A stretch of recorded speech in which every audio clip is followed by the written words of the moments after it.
నేను లక్ష్మి. ఇక బులెటిన్లో డీటెయిల్స్ చూద్దాం. దేశంలో ఎక్కడా లేని విధంగా సంక్షేమ కార్యక్రమాలు అమలు చేస్తున్నామని సీఎం చంద్రబాబు తెలిపారు. ఎక్కువ పెన్షన్లు ఇచ్చే రాష్ట్రం ఏపీ అని, తల్లికి వందనం హామీని నిలబెట్టుకున్నామని చెప్పారు. 7 పిల్లలున్నా ఇచ్చామని, కడప స్టీల్ ప్లాంట్ పనులు ప్రారంభమయ్యాయని తెలియజేశారు.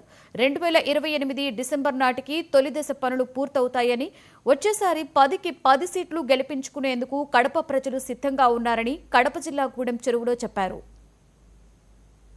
రాయలసీమ స్టీల్ ప్లాంటే కాకుండా ఈరోజు మీరు ఒకసారి చూస్తే సోలార్ కరెంటు కానీ, విండ్తో తయారు చేసే కరెంటు కానీ, పంప్డ్ స్టోరేజ్ కానీ, ఇంకో పక్కన ఏదైతే బయోఫ్యూయల్ కానీ, ఇవన్నీ కూడా మీరు చూస్తే దగ్గర 9,719 మెగావాట్లు,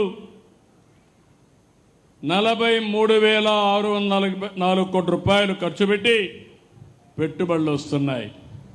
ఒక పక్క 12,000 కోట్ల రూపాయలు రోడ్లు వేసాం. ఆర్ఎన్బి రోడ్లు అదనంగా ఉన్నాయి. ఇంకో పక్క 5,000 కోట్లతో కొప్పర్తి ఓర్వకల్ ఇండస్ట్రియల్ కారిడార్స్ కింద అవన్నీ ఇన్ఫ్రాస్ట్రక్చర్ తయారు చేస్తున్నాం. ఒక గ్రీన్ ఎనర్జీలో 44,000 కోట్ల రూపాయలు ఖర్చు పెడుతున్నాం. ఈ కడప జిల్లాలో